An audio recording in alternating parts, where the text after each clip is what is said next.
Kasi sinasabi ko sa pastoral letter ko, kung may nagbigay ng pera, tanggapin niyo ang pera. Pero huwag kayong magpadala. So, tanggapin niyo ang pera na ibinigay, pero maging malaya kayo na bumoto ay sa iyong konsyensya. Huwag tayong magpabili ng ating boto. No, suriin natin ang mga taong mas makapaglilingkod sa kabubuti ng bayan kaysa ang mga taong nagbigay sa atin ng pabor o ng pera. So, yan po yung laman ng unang pastoral letter. Sabi lang namin sa kanila na ang lahat ng si Jesus ay dumating upang iligtas ang mundo.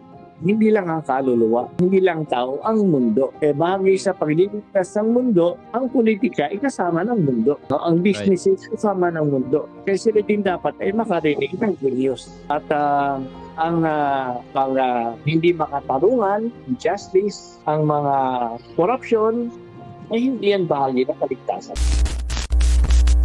Sa ngalan ng Ama, Panganak at ng Espiritu Santo. Amen. Amen.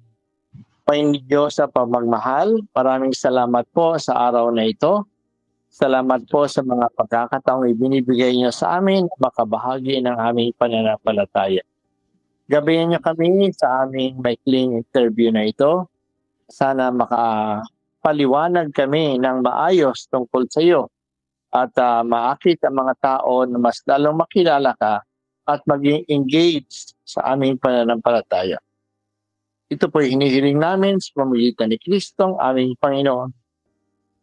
Amen. Espiritu Santo.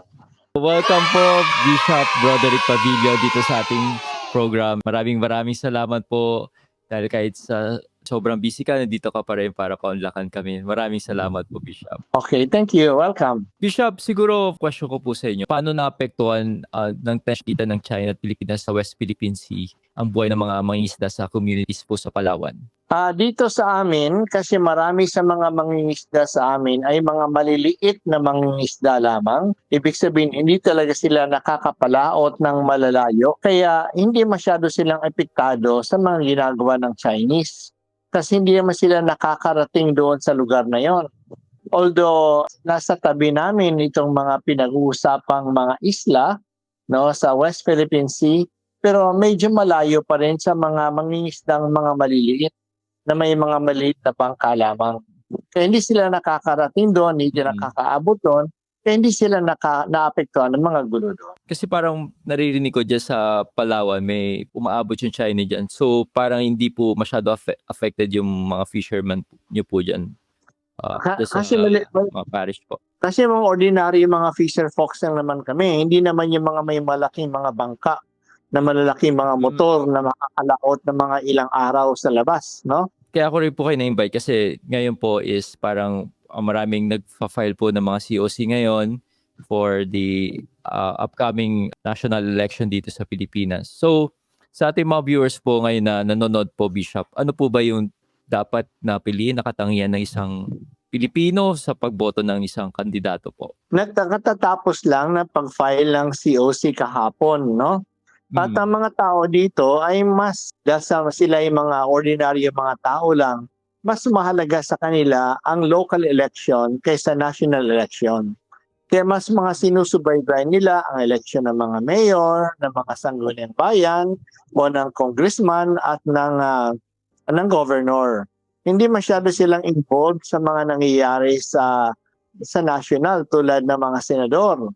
No, kasi medyo malayo nga sila, no? So, ang sinasabi na may dalawang pastoral letter akong inilabas, no, kamakailan lang tungkol na may sinasabi sa eleksyon. Ang isa po ay makatalamak dito sa amin ngayon ang vote buying. At hindi natin maiiwasan ang mga kandidato na magbigay ng pera. No, kung may pera ba sila namimigay sila ng pera. No, at kaya ang mga tao ay mahihirap lang, kaya mahirap na sa kanilang tumanggi sa perang ibinibigay. Kasi sinasabi ko sa pastoral letter ko, kung may nagbigay ng pera, tanggapin niyo ang pera. Pero huwag kayong magpadala na tayo'y boboto ayon sa perang tinanggap natin. Ayon sa nagbigay sa atin ng pera. Tanggapin niyo ang pera na ibinigay, pero maging malaya kayo na bumoto ay sa iyong konsyensya. Huwag tayong magpadala sa takot na matatakot tayong malalaman. Hindi nila malalaman. At kung malaman man nila, sila ang may kasalanan gumawa na namigay sila ng pera. No? Right. At huwag din tayo magpadala sa hiya na nakakaya na tinanggap natin. Kasi masama yung ginagawa nilang pamimili ng boto. Huwag tayo magpabili ng ating boto. No, hindi ka nagpapabili kung hindi mo binoboto ang nagbigay sila ng pera. Okay. Walang utang na loob sa mga tao na nagbigay sa atin ng pera. Maging malaya pa rin tayo. Suriin natin ang mga taong mas makapaglilingkod sa kabubuti ng bayan kaysa ang mga taong nagbigay sa atin ng pabor o ng pera. So yan po yung laman ng unang pastoral letter. Ang pangalawang pastoral letter, ang laman naman ay tungkol sa kalikasan. Ang Northern Palawan ay kilala, kaya nandiyan sa amin ang El Nido, nandiyan yung Coron, nandiyan yung San Vicente, ng mga kilalang destination ng mga turista, at kilala tayo dahil po sa ating kalikasan. Sa ganda ng ating beaches, ng ating dagat, at ng ating mga tao o mga bundok. No, wag po, kaya dapat natin pangalagaan ang kalikasan. Diyan tayo nabubuhay. Kung wala yung kagandahan, wala na mapapansin sa atin dito sa Palawan. Kaya pangalagaan po natin. At isang malaking banta sa amin sa kalikasan ay ang pagmimina. At nagpapasalamat kami na dito sa Northern Palawan, wala pang nagmimina. Malaki ang mga mining doon sa Southern Palawan, pero dito sa amin, sa Bicardiato ng Taytay, wala pang pagmimina. Pero marami na po ang mga applications, mining applications. Kung may mga mining applications, ibig sabihin may mga banta na paano pagmimina sa kanila. Kaya nga dapat tutulan natin ang pagmimina. Huwag tayong maniniwala na mayroong responsible mining. Wala pa pong responsible mining dito po sa Pilipinas. No, dahil sa ang DNR natin ay kulang ang kapasidad na mag-monitor, sila ay nabibili at malakas ang korupsyon sa atin. Hindi naman tayo nakikinabang sa pagmimina at sisirain lang ang ating kalikasan. Kaya madadamay dyan ang mga mangingisda kasi masisira yung ating karagatan, ang turismo kasi masisira ang kalikasan, at ang mga magsasaka kasi pati na yung ating mga sakahan ay masisira rin. Ang ating tubig ay masisira rin. Kaya huwag tayo magpanagal yan. Kaya kung pipili man tayo ng mga kandidato na mamumuno sa ating salalawigan at sa ating mga bayan, ay huwag tayong pipili ng mga taong makakasira ng ating kalikasan. Kaya nga, huwag tayo pipili ng mga sumasang-ayon sa pagmimina. Ngayon po, may isinusulong kaming moratorium sa pagmimina sa Palawan. Na huwag nang magbukas ng mga bagong mina dito sa Palawan. Magkaroon ng moratorium, mga 25 years. No? Para po na magmimina tayo kapag handa na ang bayan na makinabang sa mga pagmimina at hindi lang ang mga minero. At dito po sa May Maropa, kami lang ang wala pang moratorium sa pagmimina. May moratorium na ang Mindoro, may moratorium na ang Romblon at ang Marinduque, pero kami sa Palawan na pinakamagandang isla sa lahat ay wala pang moratorium. Kaya nga dapat pipili tayo ng mga kandidato na magsusulong ng moratorium. Ngayon po, ang presently na nakaupo dito sa lalawigan namin, may mga pro-moratorium, may mga ayaw sa moratorium. Ang aming governor ay gusto niya ng moratorium. Pero 3 lang ang kanyang kasama sa sanggunian. Ang iba ay kasama ng kalaban. Kaya hindi pinapapamasa ang moratorium niyan. At ang kalaban ay sila yung naninira sa kalikasan. Kaya dapat mas maging maingat tayo ngayon sa pagpili. Thank you for sharing that, Bishop. Ang pari po ba or obispo ay okay lang po ba sila mag-endorse ng isang kandidato? Hindi kami mag-endorse ng kandidato. Magbibigay kami ng mga patakaran paano bumoto. Kaya isang patakaran nga, yung mga hindi pumapayag sa pagmimina. No, yung mga sumusulong ng moratorium. At isa rin ay hindi masyado nagbibigay ng pera. No, yung malaking perang binibigay, yan yung may malaking interest na manalo Kasi ibig sabihin, babawi nilang pera nilang binigay. Curious ako, Bishop, kasi di ba yung sa tension sa West Philippines, yung Palawan malapit doon. So ano yung common na struggle ng mga tao dyan sa nangyayaring tension na yan? Hindi namin nararamdaman. Although may dumadating dito sa amin ng mga ang mga Navy, ang mga Coast Oo. Guard dito nang gagaling ang pupunta ron. Pero ang dalawa yan dito sa amin sa Palawan, Northern Palawan o kaya sa Zambales. Yan yung dalawang Okay. probinsya na maaaring magiging involved yan. Pero sa ngayon, wala kami masyadong ramdaman ng tension. Kasi hindi naman nakakaabot sa aming dalampasigan. Ang iniingatan lang namin na wala dapat mga taong may interest na namimili ng lupa, no? Yun, Na oo. yung kaharap sa West Philippine Sea. Lalong-lalo na Oo. mga itik. Pero yung mga Chinese naman, hindi naman diretsang mamimili. Ibig sabihin, may mga dami yan na ginagamit sila. So meron po mga ganong issue dyan, Bishop, na May mga issue bumibili na, ng mga lupa? may mga issue na ganyan na namimili ng maraming mga lupa dito sa amin sa West Philippines. Matagal na, since 1990s pa. Ano po ba yung common na struggle ng mga tao dyan, Bishop? Ang common na struggle nila kasi mahirap yung lugar ay ang kanilang livelihood. Ang kanilang livelihood. No? Kasi masira yung mga maliliit na mga isda, maliliit na mga magsasaka. No? So nakukuha nila ay sapat lang para sa kanilang hanap buhay. Kapag may magkasakit na, mahirap na. Saka isa pang struggle namin ay ang aming transportation. Malalayo yung mga isla. Kaya pag may sakit, ang hirap pumunta sa ospital at walang mga ospital na mapupuntahan. Ang pinaka maayos na ospital ay nasa Puerto Princesa, ang layo ng Puerto Princesa. No? At marami rin sa mga lugar ay hindi pa konektado na magandang daan. No, ang main highway ay maganda pero pagpunta ka na sa mga barangay, mahirap ang daan. Mahirap kapag tag-ulan, maputik. No, kapag tag-init naman, maalikabok. So, yan yung problema yung daan. Tapos, mahirap din sa amin ang communication. Marami pang mga isla na walang kuryente at mga barangay walang kuryente. At kung walang kuryente, ibig sabihin wala din mga signal. Wala ding internet. Kaya mahirap yung connection. Kamusta pa yung mga Katoliko dyan, Bishop? Active po pa sila sa pagsisimba, sa mga sacrament? Paano po yung may mga struggle ba yung mga kaparian dyan sa pagbibigay ng mga sacrament, Bishop? Regarding sa mga sinabi mo. Yan yung struggle namin ng mga pare, paano maabot yung mga chapels. Kasi ang alalayo ng mga chapels. Kaya konti lang yung mga pare. May isang parokya, may isang mission station, na mayroon siyang 15, mayroon siyang 20 na mga chapels na malalayong puntahan. So hindi niya regular na mapupuntahan. So although sinasabi ko sa mga pare, at least mamisahan yung once a month ang lahat ng mga chapels nyo. No? Pero mayroon kaming mga lay ministers at mga katekista na sila yung patuloy na nagtuturo kasi taga doon sila. So yan yung aming kailangan namin ng pakikisa ng mga laiko ministro at mga katekista. Kasi kung mga pare lang, hindi sila madalas makakapunta rin. Sa tingin niyo po, Bishop, paano makakatulong ang simbahan sa pagsugpo ng katiwalian sa gobyerno? Ay, yung consciousness ng mga tao. Kaya ako'y sumuguan ng pastoral letter. At ang pastoral letter ko ay hindi lang binabasa sa mga parokya, kundi sa mga chapels. At sabi ko sa kanila, pag-usapan ng mga Kriska.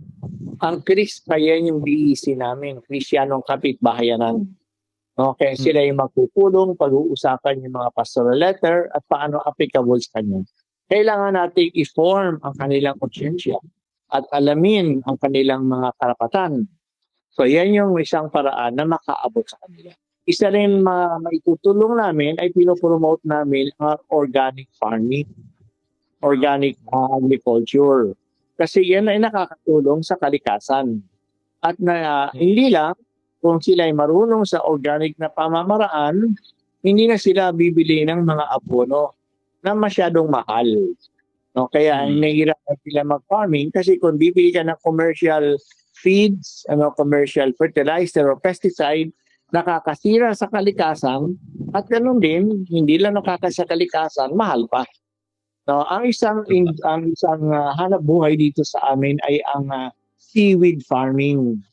Nagfa-farm ng mga seaweeds Pero namamatay itong mga seaweeds kapag umuulan ng malakas at gumagamit ng mga pesticides at mga abono ang nasa lupa.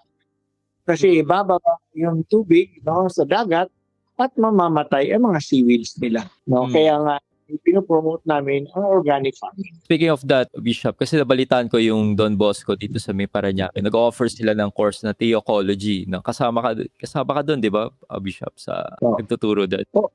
Oo nga, pero yan ay mga theory. Sa amin na, sa practice na kami. Ano sa tingin mo, Bishop, ang pinakamalaking hamon na hinarap ng simbahang Katoliko dito sa Pilipinas ngayon? Yung palaging pinakamalaking hamon sa atin ay ang evangelization. Integral evangelization. Na marami sa mga Katoliko natin ay hindi pa na-evangelize. At kami kailangan na maabot yung mga malalayo kasi kung hindi, nandun yung ibang mga sekta, aktibo sila. May isang mission station kami na nakita ko lang sa kanilang data, less than 50% lang ang Katoliko. No, marami doon iba ng mga sekta na nandoon. Kung papabayaan namin, mas lalaganap sila. Kaya kailangan maabot, kaya nga pag-organize namin ng BEC, ng KRISCA, at pag-organize namin ng mga catechism, ng mga katikista para maturuan yung mga kabataan. At ako naman ay umiikot para sa kumpil. Kumpilan na kasi yan din, isang sakramento na kailangan matanggap ng lahat. Right. Tama po, Bishop. Kapag binabatikos po ang simbahan sa pakikialam nito sa mga social issue, so paano niyo po inaharap ang mga ganitong sitwasyon po, Bishop? Ay sinasabi lang namin sa kanila na ang lahat ng si Jesus ay dumating upang iligtas ang mundo, hindi lang ang kaluluwa, hindi lang tao, ang mundo. Bahagi sa pagliligtas ng mundo, ang politika ay kasama ng mundo. No? Ang business is kasama ng mundo. Kaya sila din dapat ay makarinig ng good news. At hindi makatarungan, injustice, ang mga corruption, ay hindi yan bahagi ng kaligtasan. Kaya dapat yan ay sugpuin. Ano po yung tingin niyo pinaka-challenging na na-experience niyo sa paglilingkod sa simbahan po at sa mga mahihirap, Bishop? Kaya sa amin doon, ang pinaka-challenge sa amin ay yung geography. No, ang lalayo. No? So kailangan mo silang maabot. At isa pang challenge sa amin ay ang communication. Paano sila makakommunicate, makipag-coordinate sa kanila. No, kapag minsan nakukulong ka sa isang isla, hirap na mag-communicate sa iba. Tulad ng nangyari minsan na kami ay sumakay ng bangka papunta sa isang lugar. Inabot kami ng 19 hours sa bangka at natatakot na yung mga tao ano nangyari sa amin. Hindi naman kami makapag-communicate. So yan yung mga challenges. Ano naman po mensahe niyo sa mga kabataan, Bishop, na nadidismaya sa kalagayan ng ating bansa? Kapag nakita natin ang kasamaan na nangyayari, sa halip na madismaya, sa halip na takasan, o sa halip na ipikit ang ating mata, yan ay panawagan sa atin na mas maging involved. Kaya dapat makita natin ito as challenges na panawagan sa atin. Hindi man natin magagawa na ma-resolve ang lahat, pero may nagagawa ako. May ginagawa, kahit na kukunti lang. At kung ginagawa natin yan, ang ating makakayanan, at marami tayong gumagawa ng konti, ay lalaki din.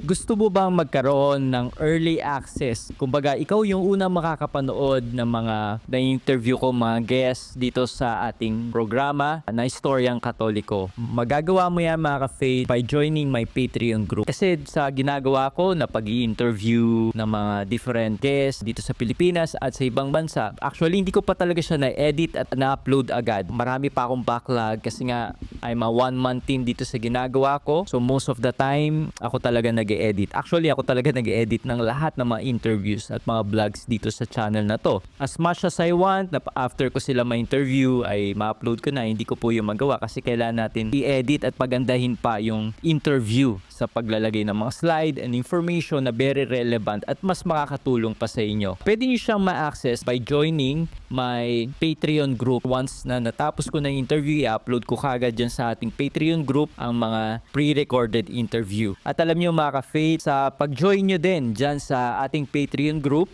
ay matutulungan nyo ko dito sa ating ginagawang online evangelization. Alam nyo naman na itong ginagawa natin ay hindi libre. May mga cost tayong ginagastos, mga ginagamit natin, yung pamasahe, pagpupunta natin yung mga ini-interview ko na face-to-face, and etc. In due time, I'm planning to build a studio, a home studio. Malaki talaga ang cost at gagastusin dito. Kaya mga ka-faith, by joining my Patreon group, mas matutulungan nyo ko na mapa-improve at mas mapaganda pa at mapagpatuloy pa itong ginagawa natin na online evangelization. Di lang kayo magkakaroon ng early access, kundi matutulungan nyo din ako dito sa ating online evangelization. Kumbaga, you will be my partner in doing this. Kung wala kang gifts na ginagawa ko, magsalita, mag-interview, pero may capacity ka to help me in this mission, ay magiging mag-partner tayo.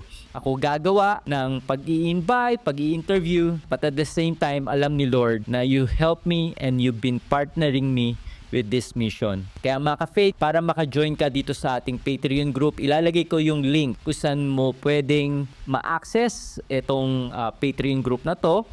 May cost siya, may konting babayaran ka lang, pero yung magiging benefit naman yan sa'yo spiritually ay sobrang overload. Thank you so much and God bless.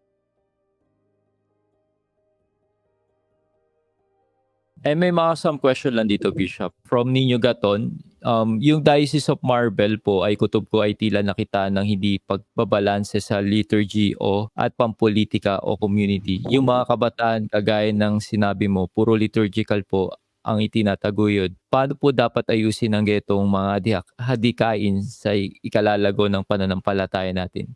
Kasi sa totoo lang, dapat lang kagaya ng discussion mo sa Bukal na Buhay episode ni Bishop Broderick sa TV Maria bilang laikong Katoliko, hindi ko na dapat aasa lahat kay Bishop. Dapat kami na ang manindigan. Okay, yan namang ginagawa naman ng simbahan, magbigay ng prinsipyo. Kapag tayo nasa maayos sa prinsipyo, malalaman na natin paano tayo maninindigan, ano yung pagkilos natin. Kaya hindi ko masyadong alam ang nangyayari sa Diocese ng Marbel, pero may mga prinsipyo naman tayong sinasabi. No, ang prinsipyo natin na dapat tugunan natin ang panawagan ng kaligtasan. Kaligtasan ay hindi lang pansimbahang gawain, ay kasama din ang panlipunang gawain. Ay bahagi ding iligtas ang lipunan. Ano po ang pananaw ng Catholic Bishop Conference of the Philippines ukol sa pagpasa ng anti-mendicancy ordinance ng mga lokal na pamahalaan na naging daan sa pakikibaka tungkol dito? Lalo na po kapag pinagbabawalan na magbigay sa mga nasa lansangan. May pag-aalinlangan tuloy na tulungan ang mga nangangailangan dahil po may posibilidad na mag-file ng case sa Supreme Court. Ano ang pananaw nyo dito? Kung ang anti-mendicancy, mga regulation na ginagawa nila, pwede naman ang tanong natin na ito bang mga pumapasa ng ganyan mga batas, may ginagawa ba sila upang tulungan ang mga mahihirap? So may ginagawa ba sila? Kaya ang mga lungsod, ang mga lalawigan, no, ang mga barangay, may ginagawa ba na matulungan? Kasi kung tinutulungan ang mga mahirap, hindi na yan mamalimos. Okay. Kaya namamalimos kasi wala naman tumutulong sa kanila. So ibig sabihin, ang pagtulong dapat natin ay organized. So yan, kaya tanongin nila yon. At tayo din na tumutulong sa kanila, sa halip na tumulong sa isa-isa na lumalapit sa atin, maging organized din tayo. Magagawa ng parokya, magkaroon sila ng feeding program, no, every day. So wala nang masyadong mamamalimos. No, magkaroon sila ng scholarship program. Kung bawat parokya may kanya-kanyang scholarship program, ay maraming matutulungan natin. Paano po, Bishop, yung mga hawak ng sindikato? Okay, nga may iwasan nga natin yan kapag tayo ay organized. Kung tayo mag-feeding sa ating parokya, wala nang sindikato na papasok dyan. No? Kung tayo nagpapaaral, wala nang sindikato papasok dyan. Papasok ang mga sindikato sapagkat nagbibigay tayo ng tingi-tingi, no, sa mga tao. At ginagamit lang yung mga tao, yung mga mahirap, mga sindikato. No? Kaya nga dapat mag-organize ang ating pagtulong sa mga mahirap. Ewan ko, Bishop, kung sasagutin mo to. Actually, panahon ni Noynoy Aquino, nagsimulang maagawan ng Islang Pilipinas. Yung mga Catholic bishop na yan ay isa rin sa mga may kasalanan kung bakit naluklok ang mga politikong sumusuporta sa China. Madaling magtapon ng mga ganyang mga salita. Ano yung kwa natin at isa kami sa pagluluklok ng mga kwan sa China. Ano yung prueba? Alam mo yun, madaling magbigay ng mga motherhood statements. Right. No, ng mga akusasyon, wala ka namang prueba. Sabi ni Shara, I thank Bishop Padilla for wanting to keep the churches open during the pandemic. Kahit na hindi nangyari kasi bigla siyang na-reassign. Any comment dito, Bishop? Tapos na yung pandemic wala na yan Oo. Hindi na natin mababalikan yun. Totoo to na you want to keep the churches open during that time.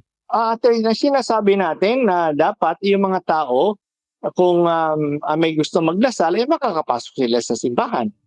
At hindi naman wala namang masyadong problema na magdasal sa simbahan. Kasi hindi naman marami pupunta ron. Hingan kita ng dito, pananaw mo dito. Kasi pinagba-viral yung video, kilalang artist dito sa Pilipinas na parang yung simbahan na organize ng isang concert, nandun sila sa gitna ng altar mismo nagko-concert. Hindi ko alam kung anong simbahan yan at ano yung dahilan ng kanilang pagko-concert. Pero ang prinsipyo again na sinusundan natin na dapat igalang natin ang mga banal na lugar. Hindi magagawa ano ang gusto natin gawin sa isang lugar na banal. No, kaya igalang natin. Kaya hindi ko alam kung may paggalang ba ang paggawa nila, ano bang dahilan. No, kaya mahirap sa mga ganyan mga video clips kasi kukuha ka ng maliit na bahagi, hindi mo malalaan ang buong context. Allowed po ba na gawin po yan, mga ganyan? Hindi, kaya may paggalang. Paano ba yung paggawa nila? May paggalang ba na ginawa nila? No, yung mga ginagawa nila doon. No, kasi ang simbahan ay hindi isang stage. Kasi nakita ko maraming nagagalit doon sa comment, ganyan. Kasi nga, yung syempre suot pa, medyo daring po, Bishop, ganyan. Pag ganito po ba, ano po ba dapat possible na gawin? Kung ay dapat nilang lapitan yung pare, tanungin. Ganong nangyari. Tanungin ang obispo, bakit nangyari yung ganon? So, inquire muna nila ano yung pangyayari. Bago sila magbibigay na kanya-kanyang mga pahayag tungkol dyan. And maybe siguro last question po, Bishop. Why you love being Catholic po? Bakit mo mahal pagiging Katoliko mo? Kasi alam ko, ito yung simbahan na itinatag ni Kristo. At sa pamagitan ng aking pagsasabuhay na pagiging Katoliko, mas nagiging malapit ako sa Diyos. No, mas nalalaman ko ang kanyang salita at nabibigyan ako ng lakas sa pamagitan ng mga sakramento. Kaya gusto ko maging Katoliko kasi dito ako napapalapit sa Diyos sa pamagitan ng salita ng Diyos na pinapahayag at sa pamagitan ng mga sakramento na nagbibigay ng grasya para magampanan ng salita ng Diyos. At ang simbahan lang ang may mga sakramento. Hindi lang ito sarili pagsisikap, ngunit talaga binibigyan tayo ng grasya ng Diyos sa mga sakramento ay binibigay sa atin. And Bishop, kunin ko pala yung comment mo regarding dito, yung about sa naging statement ni Pope Francis na doon sa Singapore, doon sa interreligious dialogue, kasi maraming issue ako na babasa at napapanood dyan. Ano pong comment nyo doon na sinabi niya, all religions are path to God? Paano po ba dapat itong maintindihan ng isang normal na Katoliko? Matagal namang katuruan ng simbahan yan na ang Diyos, hindi lang siya ang Espiritu Santo kumikilos sa loob ng simbahan. Malawak ang pagkilos ng Diyos sa atin, ibang pamamaraan. Ang isang tao na walang kaalam-alam tungkol sa pagiging Kristiyano at ang nalaman niya lang ay tungkol sa kanyang relihiyon, kapag ginagawa niya ang nararapat ayon sa kanyang konsyensya, yan po'y tumutulong sa kanya sa paglapit sa Diyos. Tandaan natin, sa 8 billion na mga tao sa mundo, 2 billion lang ang mga Kristiyano. Ibig sabihin, 6 billion ay hindi mga Kristiyano. At sa 6 billion na yan, baka maraming mga tao na hindi nakakilala kay Kristo. Hindi nakaroon ng maayos na katuruan tungkol kay Kristo, tungkol sa simbahan. Yan lahat ba, ang 6 billion na yan ay pupunta na sa impyerno? Ay hindi naman. Hindi naman natatalo ang Diyos sa kanyang pagkilos ng pagliligtas. Gusto ng Diyos na maligtas ang mga ibang mga tao. Kaya sa ibang mga lugar na hindi pa naaabot, may mga paraan din na maliligtas sila. Tulad ng kanilang konsyensya, na dapat tapat sila sa kanyang konsyensya, na gumagawa sila ng mabuti. At ang ibang mga relihiyon ay yan din ang kanilang mga tinuturo. So matagal naman katuruan ng simbahan yan. O, wag lang natin na sabihin na tayo lang ang mayroong ganyang karapatan ng kaligtasan. Kasi gusto ng Diyos na maligtas ang lahat. Kaya nga mayroon tayong obligasyon bilang mga Kristiyano na talagang umalaot, pumunta sa lahat ng mga bansa upang marinig nila ang mabuting balita at makapagpili sila ng maayos. Hindi sila makapagpili kung wala silang kaalam-alam. Kaya ipaalam dapat din. Saan po mga-apply, Bishop, yung outside the Catholic Church, there is no salvation? Iyan yung sa mga taong may alam tungkol sa simbahan at inaayawan ng simbahan. Oo. Alam nila. No? Tapos ayaw nila. Ano ang dahilan? Hindi natin alam. No? Iyan yung problema nila. No? Pero kung hindi mo alam na, ay paano ka maliligtas? Kaya ang Diyos ay maraming paraan na maliligtas sila. Nasipin na lang natin yung mga maraming mga tribes sa Brazil Right. na hindi pa naaabot ng pananampalataya. No? Pero may kaligtasan din sa kanila. No? Yung bilyon na mga Chinese na hindi naaabot ng pananampalataya. So may kaligtasan din sa kanila. Thank you for that clarification, Bishop Abilio. And siguro, Bishop, sa mga viewers po natin ngayon na nanonood, so paano po nila pwedeng supportan ang iyong apostolic vicariate dyan sa Palawan? Especially, I think ongoing construction pa rin po yung cathedral niyo po dyan, no, Bishop? Oo. Wala pa kaming cathedral sa Apostolic Vicariate ng Palawan. So, tagal-tagal na, wala kaming cathedral para sa buong bikaryato.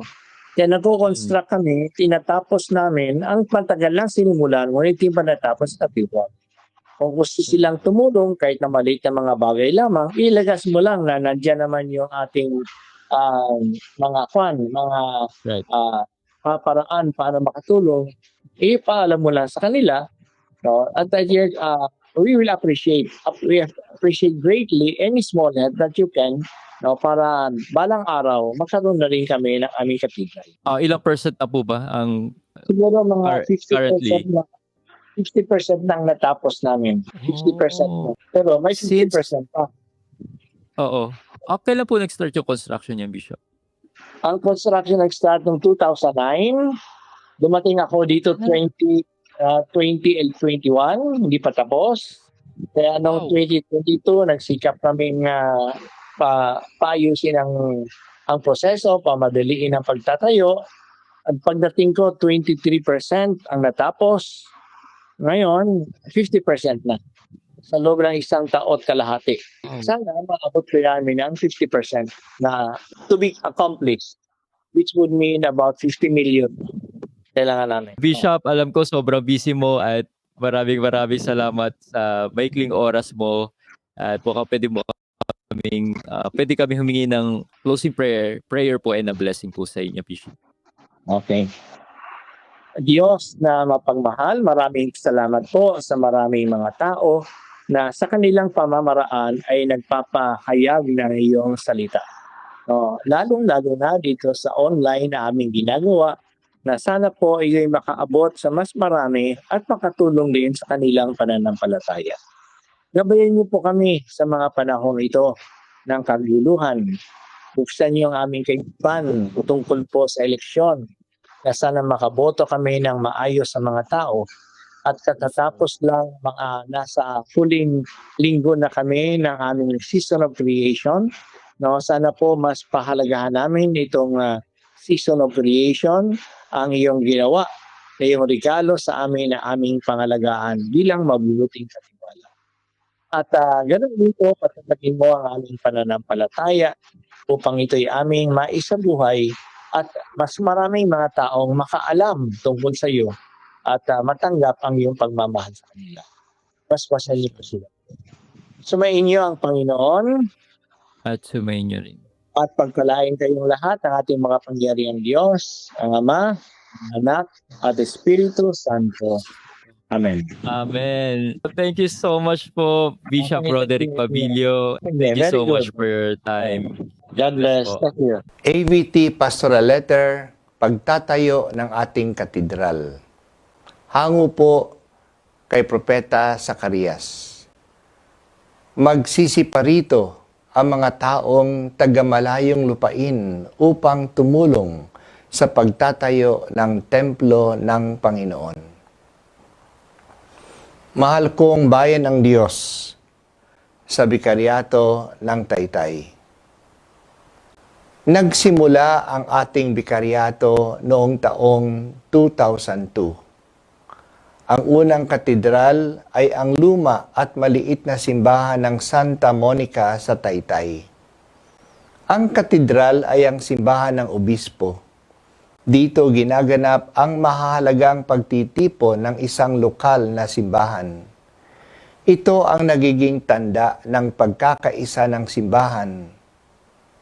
Maliit ang simbahan ng Santa Monica para sa pagtitipon ng buong bikaryato. Kaya naghangad ang obispo noon na si Bishop Edgardo Juanitz, 10 ng mga tao at kaparian, na magtayo ng malaking katedral na may lugar sa mga tao ng bikaryato na magtipon sa mga mahalagang okasyon. Ito ay magiging tanda ng pagsulong ng pagkakaisa ng buong bikaryato. Sa kagandahang loob ng Diyos, nagkaroon tayo ng ganitong lugar sa Sitio Montevista, Barangay Poblacion, Taytay. Kaya noong taong 2009, sa tulong ng maraming tao, nagsimula ang pagtatayo ng ating katedral ni San Jose Manggagawa. Marami ang nagbuhos ng kanilang pawis sa pagbabayanihan, ang nagbigay ng kanilang pera at naghanap ng mga benefactors. Sa loob ng maraming taon, naitayo natin ang kasalukuyang struktura na ginagamit na natin sa pagsamba kahit na hindi pa ito tapos. Malaki pa ang kailangan upang ito ay maipatapos. Ayon sa mga engineers at architects, kailangan pa natin ng 90 million pesos para ito ay maipatapos. Kailangan na ito ay maipatapos kasi nasisira ito kung pababayaan lang natin. Ang nakakalungkot namang isipin na hindi pa tapos, sira na. Dumating ang pandemya ng COVID-19 noong taong 2019. Mula noong hanggang ngayon, wala tayong nagawa. Dinalaw tayo ng bagyong Odette noong December ng taong 2021. Matindi ang tama ng bagyo dito sa ating bikaryato.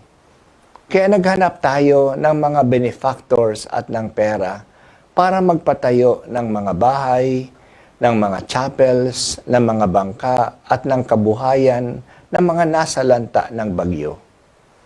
Yan ang tinuuna natin ng pansin ng buong taong 2022. Kaya ngayong taon lang ng 2023, mapagtutuunan natin ng pansin ang pagpapatuloy at ang pagpapatapos ng ating katedral. Ang simbahan na isang gusali ay isang panlabas na tanda ng simbahan bilang sambayanan ng Diyos. Matatagpuan natin ang Diyos sa gusaling simbahan kasi doon nagtatagpo ang bayan ng Diyos. Doon napapahayag ang salita ng Diyos. Doon ay pagdiriwang ang mga sakramento na siyang pagkilos ni Kristo sa ating panahon. Inihahambing ang simbahan na bayan ng Diyos sa templo ng Diyos. Magtulungan tayo sa pagtatayo nito. Makiisa tayo sa pagtatayo ng katedral natin. Sana ang pagsisikap at pagmamalasakit nating lahat na gawin ito ay lalong magpalalim sa ating pagiging isang bayan ng Diyos. Kahit na iba-iba ang ating kakayahan sa buhay, magkaisa tayo sa ating pagmamalasakit at hangarin na mapatapos ang ating katedral. Lahat tayo ay makapagdarasal na biyayaan ang ating bikaryato ng mga taong may mabuting loob na tumulong. Sama-sama din tayong magpasalamat sa Diyos sa mga tumutulong sa atin. Naniniwala tayo sa sinabi ni Propeta Zacarias. Magsisiparito ang mga taong taga-malayong lugar upang tumulong sa pagtatayo ng templo ng Panginoon. Tumulong din tayo sa pagpapaabot sa ating mga kamag-anak, kaibigan at kakilala na mag-ambag sa gawaing ito. Marami tayong mga ino-organize na gawain para makalikom ng pondo. Makiisa tayo sa mga gawain ito. Ituring natin na ito ay project nating lahat. Tahanan ito ng Diyos sa ating piling. Napakagandang isipin na may ginawa tayo at may naitulong tayo sa pagtatayo ng ating katedral. Nawa ang dakilang simbahang ito ay maging monumento ng ating pagkakaisa at ng ating pananampalataya. Magkaisa sa panalangin, kaya magbalik handog tayo ng panahon sa pagdarasal. Magkaisa sa serbisyo, kaya magbalik handog tayo ng ating talento at kakayahan sa mga gagawin natin. Makiisa tayo sa ating pinansyal na tulong, kaya magbabalik handog tayo ng ating kayamanan. Ayon sa banal na kasulatan, sinabi ni San Pablo, ang bawat isa ay dapat magbigay ayon sa sariling pasya, maluwag sa loob at di napipilitan lamang, sapagkat iniibig ng Diyos ang kusang nagbibigay ng may kagalakan. Banggitin po natin palagi, para sa simbahan, sama-samang magtutulungan. Ang sumasa inyo sa paglilingkod, Bishop Roderick Pabilio, Obispo ng Bikaryato ng Taytay, 19 ng Pebrero, 2023.